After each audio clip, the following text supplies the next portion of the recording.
तर unit number 4 मध्ये unit number 4 आहे बघा, integrated fish farming and it's economy.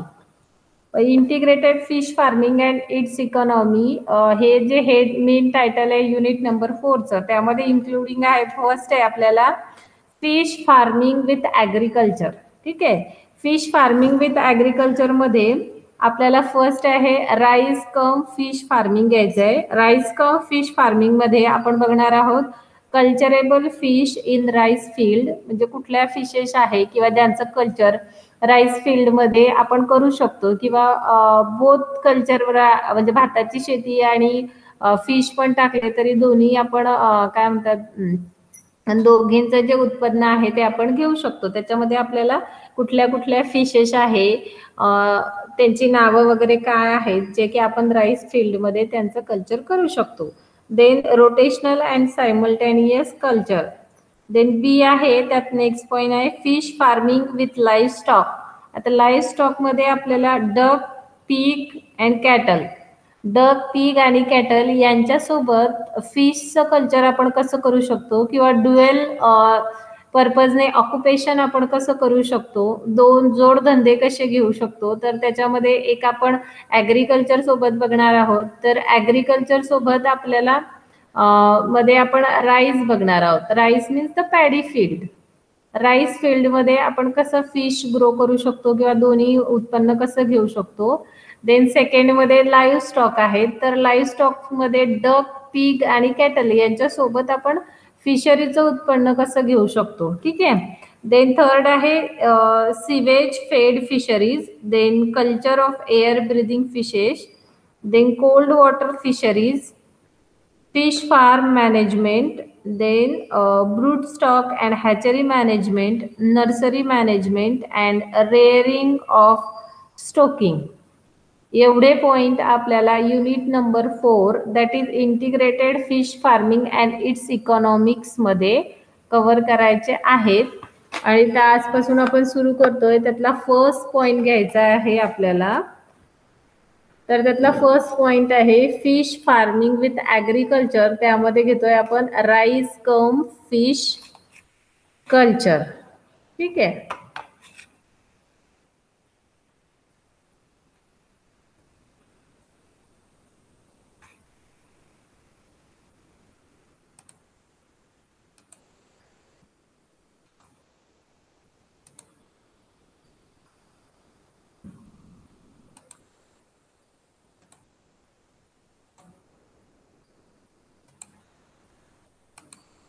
Screen दिसते?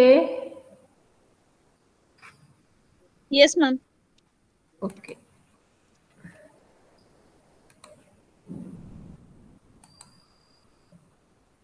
दिसते ना? हो मिस. सो तर आपण आज सुरू करणार आहोत फिश फार्मिंग विथ ॲग्रिकल्चर, त्याच्यासोबत राईस कम फिश कल्चर. आता यामध्ये तुम्ही खूपदा ऐकलेलं असेल, वाचलेलं असेल की आपण जोडधंदे करतो. म्हणजे आता जर शेतकरी असेल तो दोन शेतामध्ये, आता बऱ्याच वेळेला तुम्ही बघितलं असेल कॉटनचं शेत असेल तर त्यात तूर लावलेली असते, कॉटन लावलेला असतो, किंवा केळी असेल त्या केळीच्या शेतामध्ये आपण खाली हरभरा लावलेला असतो, किंवा जे छोटे छोटे खालच्या खाली येणारे जे पिकं आहेत ते लावलेले असतात. आणि केळी हा वरती ग्रोथ होणारा किंवा जास्त टाइम कन्झ्युम करणारा असतो. तर त्याच्यामध्ये आतमध्ये जो टाइम पिरियड असतो त्या टाइम पिरियडमध्ये आपण जोडधंदा म्हणून किंवा जोड पीक म्हणून दुसरं पीक घेत असतो. तसंच फिश फार्मिंग मध्ये काय करतोय आपण की जे भाताचे फील्ड शेती आहे, जे आपण कसं एक भाताला दलदल दलदल लागते किंवा पाणी लागतं, त्या पाण्यामध्ये आपण दुसरा कुठला उद्योग करू शकतो किंवा कुठला धंदा करू शकतो. किंवा फिश फार्मिंगला आपण जर ॲग्रिकल्चरची जोड दिली किंवा हे दोघं कंबाईन केले तर आपल्याला राईसचं पीक येईपर्यंत आपण त्यात फिश सुद्धा ग्रो करू शकतो आणि ग्रो करून त्याचं एक पीक किंवा त्याचं एक हे करू शकतो, एक धंदा म्हणून किंवा दोन्ही वेळेला आपण जर जोडधंदा म्हणून त्याचा उपयोग केला तर आपल्याला ते बेनिफिशियल असू शकतं. ठीक आहे. So what is mean by integrated fish farming? So the integrated fish farming is a technique of fish culture with other organisms.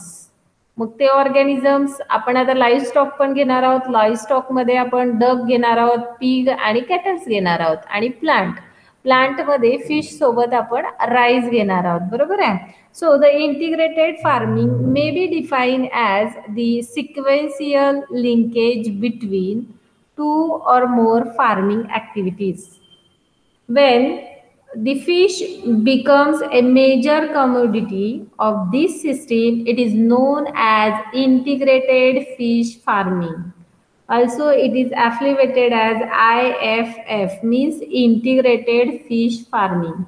Thus, the practice of combining fish culture with agriculture or livestock for full utilization of resources and increased production is commonly known as integrated farming.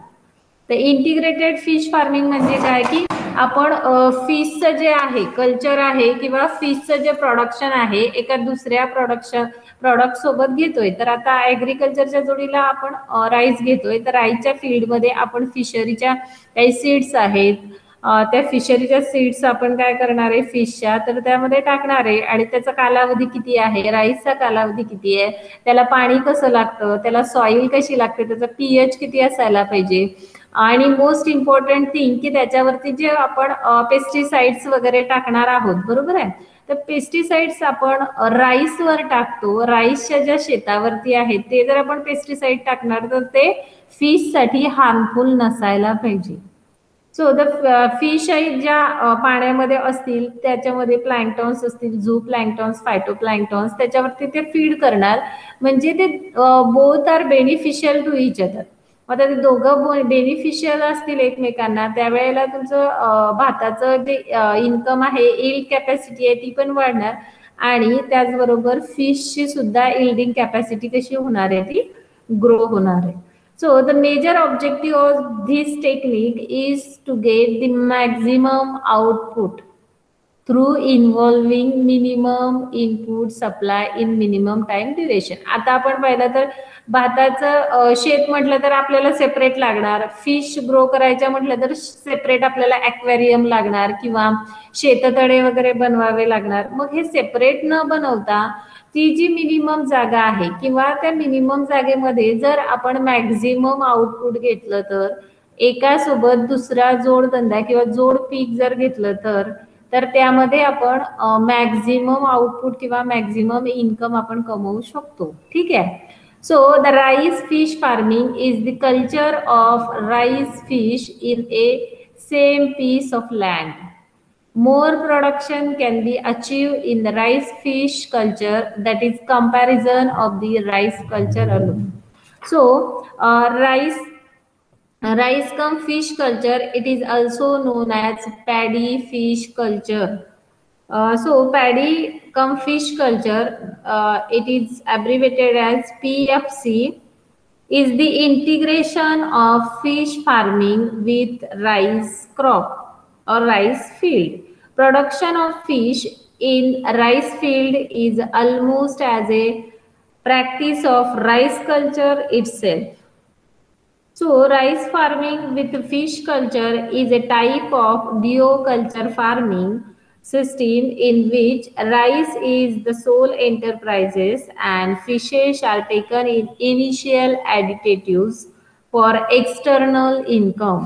मग ह्या दोघांमधूनही आपल्या जे fisherman आहेत त्यांचं income वाढणार आणि obviously it is most important economic source for the farmers. Rice come fish culture is practised in many rice growing belts of the world including China. कुठे कुठे घेतलं जात आहे बरं का हे. So history of rice field culture is quite old and first started in the ancient China about 2000 years ago. In course of time, this practice became introduced in Indonesia, then Thailand, India, then Philippines, Korea, Bangladesh, Malaysia. या सगळ्या देशांमध्ये म्हणजे ही शेती केली जाते, भाताची शेती, ज्यामध्ये फिश कल्चर केलं जातं आणि फिशची सुद्धा शेती केली जाते. आपल्या इंडियामध्ये पण बऱ्याच ठिकाणी, आता आपण जर कोकण साईडला वगैरे गेलो तर त्या साईडला ही शेती केलेली आपल्याला दिसते. फिशची शेती. परत तुम्ही जर तिकडे रामेश्वरम वगैरे त्या साईडला जर गेलात, साऊथला जर गेलात, तर त्या ठिकाणी तुम्ही प्रॉन्स पाहिलेले असतील, झिंगे, बोंबील ज्याला म्हणतो, त्याची शेती केली जाते. मग ती शेती अशी जोडधंदा केली जाते. म्हणजे भातासोबत तिथे प्रॉन्स असोत, छोट्या छोट्या फिश असोत, किंवा मग काय असतील नसतील ते जे प्रकार आहेत जे त्या फील्डमध्ये जास्त प्रमाणात त्याची डिमांड आहे, तर त्याच्या शेती केल्या जातात. आणि ते आम्ही स्वतः पाहिले. म्हणजे आम्ही ज्या वेळेला तिथे फील्ड वर्कला गेलेलो त्यावेळेला ते लोक स्वतः भाताच्या शेतीमध्ये फिशची शेती किंवा फिशचं कल्चर करताना आम्ही पाहिलेलं आहे. आणि ते खूप छान प्रकारे, फिश सुद्धा खूप हेल्दी असतात आणि तिथे न्यूट्रिशन जास्त प्रमाणात मिळतं त्यांना. ठीक आहे, लक्षात आलंय का इथपर्यंत? Yes ma'am. ओके. ही बघा, ही भाताची शेती आणि त्यामध्ये फिश कल्चर केलेलं आहे त्यांनी. आता आपल्यालाही जर प्रोजेक्ट म्हणजे फील्ड व्हिजिट वगैरे काही असली तर आपण अशा एखाद्या ठिकाणी जाऊन फील्ड व्हिजिट देऊच, आणि ते आपल्यासाठी खूप चांगले असेल आणि बेनिफिशियल आहे. ठीक आहे, आपण यातून काहीतरी घेऊ शकतो. नाहीच भाताची शेती किंवा फिशची शेती, तरी आपण कुठला तरी आपला जर शेत असेल किंवा कुठलाही आपला व्यवसाय असेल, आपण काही करत असतो. आपण मीन्स इन द सेन्स आपले पॅरेंट्स, तर त्यांना आपण असे दोन उद्योग एकत्र करून त्यातून किती जास्तीत जास्त बेनिफिट्स आपल्याला मिळू शकतो असं आपण काहीतरी इनोव्हेटिव्ह करू शकतो.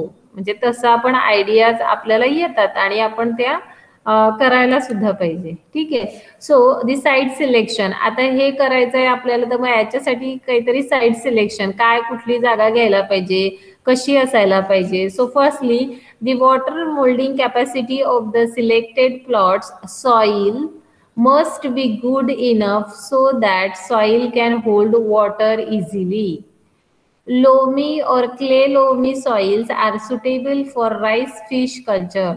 Then selected plots should be lowland and would contain water naturally for 7 to 10 months but must be secure from floods. Then culture techniques. Which are the culture techniques?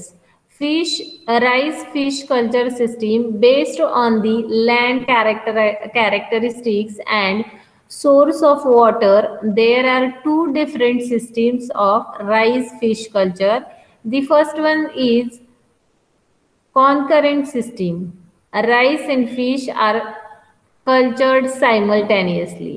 मग सायमल्टेनियसली कशी घेणार ते? Generally practised during Amar season in moderate to low paddy fields where water logging exists for 4 to 5 months naturally. Then minor carps and thigh carps are highly suitable for this practice, but tilapia or giant freshwater prawns can also be stocked in these rice fields. Then the second method is alternate system. Fish is cultured after harvesting the rice. म्हणजे rice त्या field मधून काढून टाकल्यानंतर काय, fish त्याच्यात culture करणार. ह्या दोन मेथड ती सायमल्टेनियसली. म्हणजे राईसचं फील्ड, राईसचं पीक ज्या वेळेला शेतामध्ये असेल त्याच वेळेला आपण ते कल्चर करणार सायमल्टेनियसली. किंवा दुसरी जी मेथड आहे ती अल्टरनेटिव्ह, जेव्हा हार्वेस्टिंग होणार, जेव्हा तुमचा भात तांदूळ शेतातून काढून घेतला जाणार, त्यानंतर जे खाली रिकामं शेत असतं त्या शेतामध्ये आपण फिशचं कल्चरिंग करणार. So in this technique, fish are soaked in the paddy field after harvesting rice from the land. 6 to 7 month rearing of fish is possible by this way until rice plantation in the next season. Carp and barb species are suitable for soaking, but grass carp can also be soaked. In case of grass carp, stoking precaution must be taken so that this fish cannot eat young paddy. There is also another system where rice and fish culture started at the same time, but fish culture continues for the next season after harvest of rice. ठीक आहे, म्हणजे कोणत्या कोणत्या वेळेला आपण त्या दोघांमध्ये त्यांचा दोघांचा जो जोडधंदा आहे तो कोणत्या कोणत्या वेळेला घ्यायला पाहिजे. एक तर सायमल्टेनियसली घेऊ शकतो आपण, किंवा अल्टरनेटली जेव्हा तुमचं भाताचं पीक काढून झाल्यावर तेव्हा घेऊ शकता, किंवा जेव्हा तुम्ही भात लावायला सुरुवात कराल त्याच वेळेला तुम्ही त्यात फिश सुद्धा कल्चर करू शकता. अशा 3 टाईप मध्ये आपण त्याचं कल्चरिंग करू शकतो, किंवा 3 टाईप मध्ये आपण त्याला हे करू शकतो. ओके, कोण येतंय जातंय? मला काही आयडिया येत नाही, फक्त टुंगटुंग वाजतं, त्याच्यामुळे मला कळतंय कोणी आलंय कोणी गेले. मॅम नेटवर्क प्रॉब्लेम आहे त्यामुळे तसं होतंय मे बी. ओके, ह्या these are some rice varieties used for the rice cum fish culture system. आता यामध्ये पण बऱ्याच व्हरायटीज आहेत, ह्या ज्या आपण नाव दिलेले आहेत बघा. The deep water rice varieties chosen for different states are. आता ह्या कसं असणार आहे की बाबा याला कुणाला जास्त पाणी लागतंय, कुठल्या भाताला कमी पाणी लागतंय, कुठल्या भाताला कुठले पेस्टिसाइड्स यूज केले जातात, किंवा त्याच्यावरती इन्सेक्ट खूप जास्त प्रमाणात अटॅकिंग करतात. तर मग ती जी व्हरायटी असेल त्याला जर जास्त प्रमाणात इन्सेक्ट अटॅक करत असतील तर त्याच्यावरती आपल्याला हेवी पेस्टिसाइड्स मारावेच लागणार. मग हेवी पेस्टिसाइड मारल्यानंतर जे आपले फिश आहेत ते फिश हे म्हणजे डाय होणार ना. त्याच्यामुळे कुठल्या अशा राईसच्या व्हरायटीज आहे की ज्याच्यासोबत आपण फिशचा जो फिशचं जे फील्ड आहे किंवा फिशचं जे फिश सीड टाकणार आहोत तर ते बेनिफिशियल आहे की नाही हे आपल्याला ह्याच्यावरनं ठरवायचं आहे. ठीक आहे. Then these are the fish species. आता ह्या स्पीसीज ज्या आहेत की ह्या स्पीसीजच आपण तिथे ग्रो करू शकतो, किंवा ज्या दुसऱ्या आहेत त्या तिथे सर्वायवल करू शकत नाही. त्यात बरेचसे कारण आहेत. हेवी पेस्टिसाइड झालंय, किंवा त्याच्यामध्ये पाणी जास्त प्रमाणात असेल, किंवा त्याचा पीएच जास्त असेल, त्याचं टेम्परेचर कसं असेल. कारण आपण ज्या वेळेला ॲक्वेरियम मध्ये किंवा एखाद्या शेततळ्यामध्ये पॉन्डमध्ये आपण त्यांचं कल्चर करतो त्यावेळेला फक्त कल्चर करताना ज्या फिश आहे त्या फिशचा एकंदरीत ओव्हरऑल स्टडी करूनच ते कल्चरिंग केलं जातं. पण जर भाताच्या शेतामध्ये आपण त्यांना कल्चर करतो आहोत तर त्यांना ज्या हे इन्व्हायरमेंटल फॅक्टर्स आहेत ते इन्व्हायरमेंटल फॅक्टर त्या स्पीसीजला, ती फिश जी ग्रो करणारी आहे तिला सुद्धा सुटेबल असले पाहिजे. सुटेबल असेल तेव्हाच ती हेल्दी होईल आणि ती व्यवस्थित राहील, नाहीतर अदरवाईज त्यांचं प्रोडक्शन हे चांगलं होणार नाही किंवा आपल्याला हवा तेवढा फायदा मिळणार नाही. मग त्यामध्ये फिशच्या ज्या स्पीसीज आहे, एक कॉमन कॉर्प घेऊ शकतो आपण, then tilapia, silver carp, then mrigal, नंतर मिरर कार्प आणि रोहू. ह्या ज्या 6 टाइप्स ऑफ फिश स्पीसीज आहेत त्या आपण इझिली राईस कम फील्डमध्ये फिशचं कल्चर करू शकतो. त्या झाल्या होत्या राईसच्या व्हरायटीज, ह्या झाल्या फिशच्या व्हरायटीज. म्हणजे हे काय इम्पॉर्टंट आहे तर ह्या सगळ्या गोष्टींचा अभ्यास का करायचा, तर एकंदरीत आपल्याला मॅक्झिमम आउटपुट त्यातून मिळाला पाहिजे. जर आपण ठीक आहे भाताची शेती केली आणि त्यामध्ये जर आपण वेगळ्या स्पीसीज टाकली आणि ती तिथे ग्रो नाही झाली तर हा आपला लॉस आहे आणि त्यामध्ये आपल्याला काहीच मिळणार नाही. ठीक आहे. So the next, these are the physico chemical characteristics of soil. Parameters मी सांगितलं, जसं की पीएच काय असणार आहे, सँडचा टाईप काय असणार आहे, खूपच दलदल जर असली किंवा मडी असेल किंवा नुसतंच ते आपण म्हणतो पांढरी माती आहे, पिवळी माती आहे, तर ह्याच्यामध्ये कुठली व्हरायटी सर्वायवल करेल, राईसची पण आणि फिशची पण. एकंदरीत आपल्याला काय करायचंय की त्याची जी इंटिग्रेटेड फार्मिंग आपण करणार आहोत त्या इंटिग्रेटेड फार्मिंग सोबत आपली इकॉनॉमिक सुद्धा स्ट्रॉंग झाली पाहिजे. म्हणून आपण कॉम्बिनेशन मध्ये 2 क्रॉप, एक क्रॉप आणि एक कल्चर करतोय. मग ह्याच्यासाठी आपल्याला फिजिको केमिकल कॅरेक्टरिस्टिक ज्या आहेत सॉइलच्या, इट इज मोस्ट इम्पॉर्टंट. त्याच्यामध्ये पहिला पॅरामीटर आहे सँड, देन सॉल्ट, क्ले, त्याचा pH कसा असायला पाहिजे, then organic carbon, then organic matter त्यात काय आहे काय नाही, सॉइलचा कलर, नंतर टोटल नायट्रोजन कंटेंट किती आहे, त्याचा टेक्स्चरचा क्लास कसा आहे, ती लोमी सॉइल आहे का सँडी आहे का कशी आहे, मग त्यामध्ये कुठल्या